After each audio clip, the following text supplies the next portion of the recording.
Hello, my name is Steve Smolik, and I'm a graduate student at UWM. My presentation for the Survey of Information Security class has to do with my own personal server being compromised.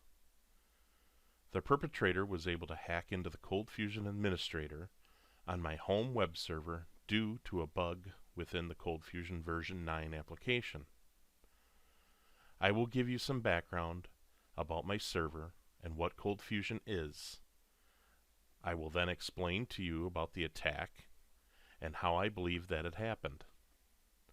I will give you an inside view of my server and how the attack was carried out.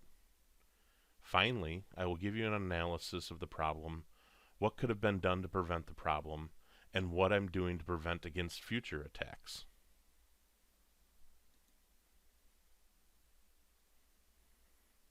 My web server. At home, I have a Windows 2008 R2 web server, which uses IIS 7.5, Adobe ColdFusion version 9, SQL Server 2008 R2, MySQL, and PHP 5.6.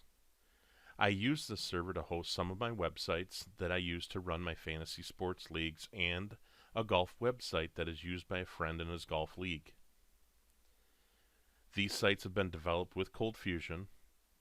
At one point, I had hosted other websites for various businesses, but over time, they've either chose other options or their business closed and I turned off the website.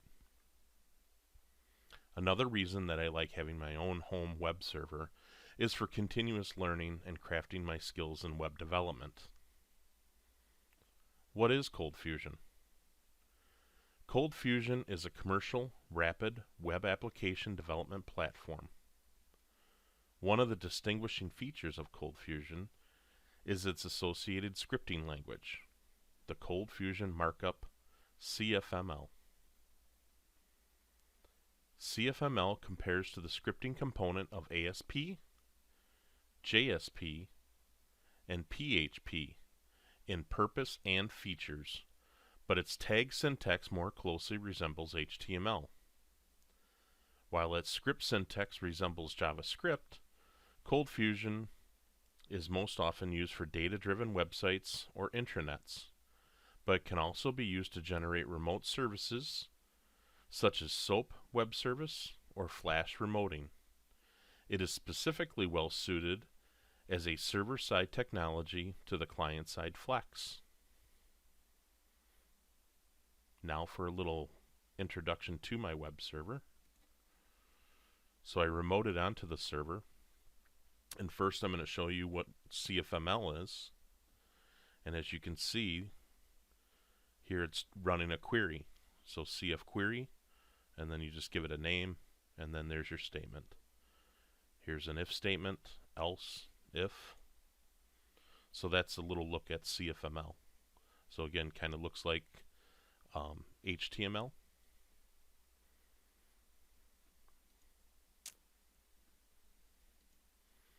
Here's IIS 7 on my web server, and here's all the websites that I do have. A lot of them I have turned off. Some of them are still turned on.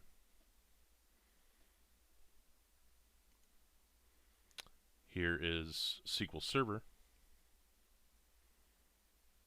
and this just shows you the different databases on my site. The attack. The attack occurred on October 10th, 2016.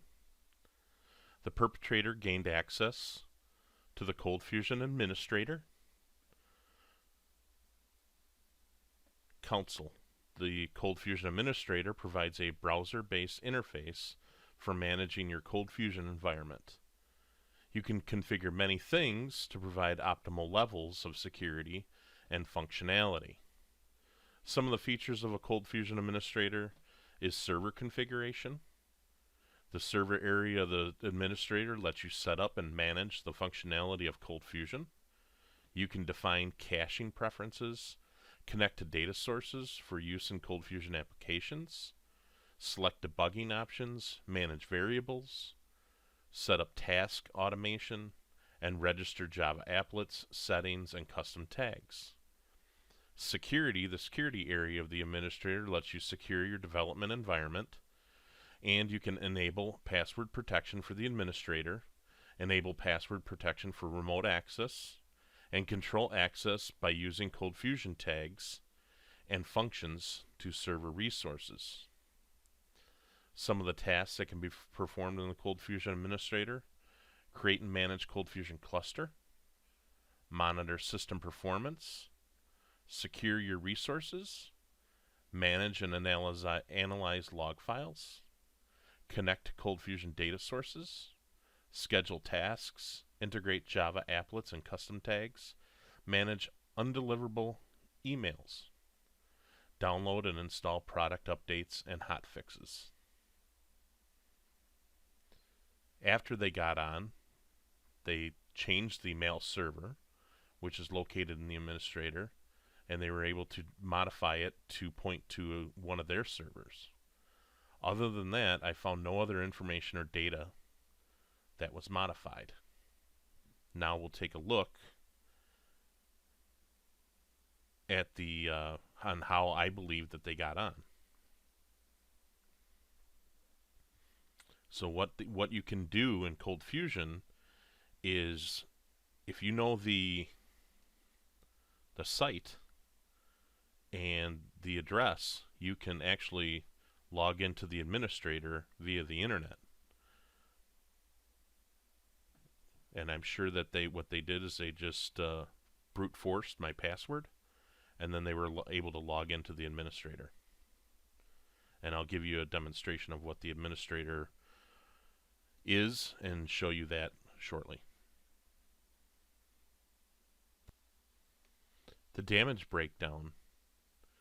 The only damage that was done was a modification of my mail server settings.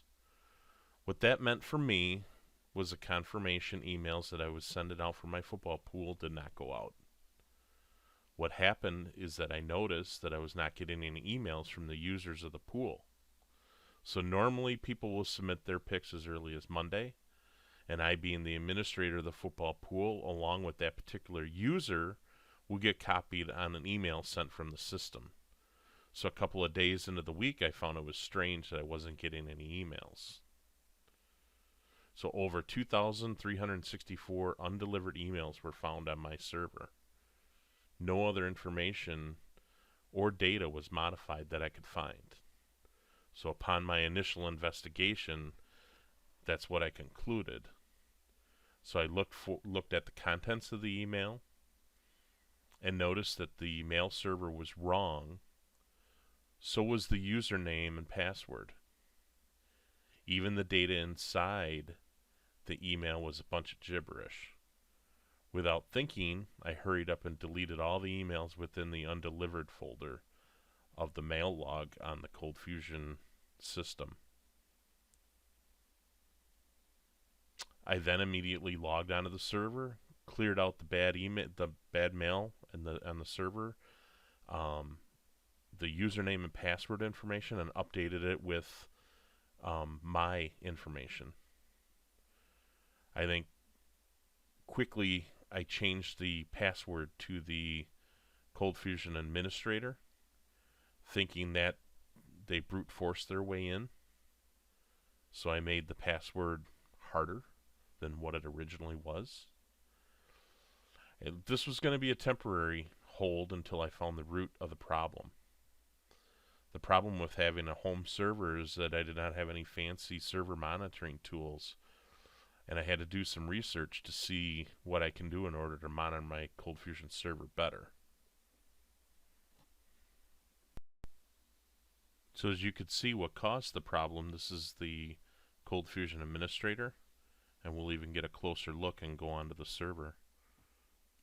But you could see where I have what the server's set up to, my username and password.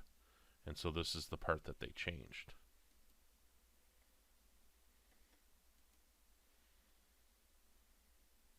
So my analysis of the problem, after knowing that they really didn't make any damage other than what I spoke of before,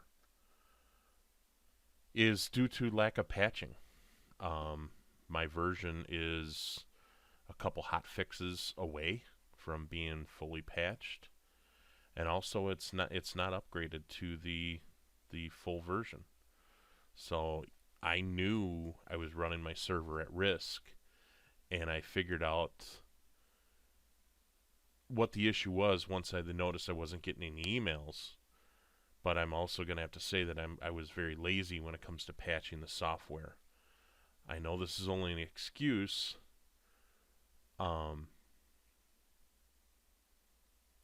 but there's an issue with the programming of being able to upgrade that version or patch it. The other thing I did not do was upgrade to a new version of the software. The product is rather expensive, and since the last time I bought it, so in order to get the latest and greatest version, which would be Cold Fusion 11, I would have to come up with a lot of money. So for what I'm doing on my server, I just don't feel like it's worth that kind of money. One thing I will say that I did try is I tried to install a newer version of the software and just use a developer license. But I later found out that some of my processing that I was doing on my sites would not work. I had to figure out why, and later found out it was because I was using the developer version, so that kind of hurt me. And lastly, what can be done now? I'm working on patching my version of Cold Fusion. I'm also more than aware of possible vulnerabilities to my server now. I'm working on getting some server monitoring tools and talking with other Cold Fusion developers on what the best tool is to use to monitor your server. So with that, I'm also investigating ways of making my server more secure. And lastly, I'm thinking about reprogramming my websites in a different language. The problem with that, it's a learning curve, learning a new language, as well as time to being able to commit to the projects.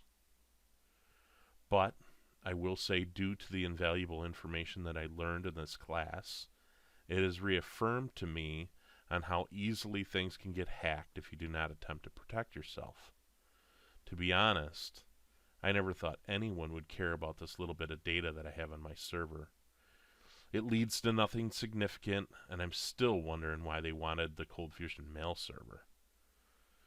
The question will probably be never answered, but I will continue to leverage the knowledge I gained from this class to continue safe practices for all my devices. And this concludes my presentation. Thank you.